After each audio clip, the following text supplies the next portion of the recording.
Magandang gabi mga paps, uwi na tayo. Alright. Grabe, naabot na tayo ng umaga. Alas 12 na.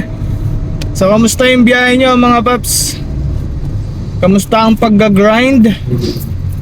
Kamusta ang araw natin ngayon? Kahit masobrang traffic, worth it naman para sa atin mga TNBS driver.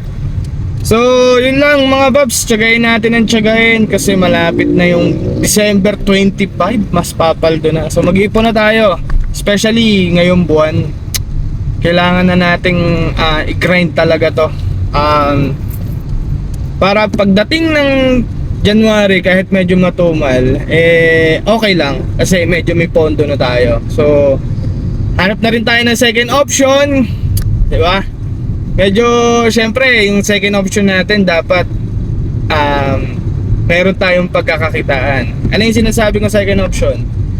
Either na meron kayong hindi lang isang platform. I think na ganun, na hindi lang isang platform, kasi alam nyo kung bakit. Para kung walang yung isang choice mababa, mahina, meron tayong other choices. May option tayo na pwede pagpilian. So I think naman na wala namang problema kung meron tayong ibang apps, basta hindi tayo lumalabag sa syempre hindi tayo lumalabag sa mga rules ng mga platform. Matik yan syempre sa ating mga platform na ginagamit, basta walang ilalabag na rules, okay lang gumamit ng apps, no?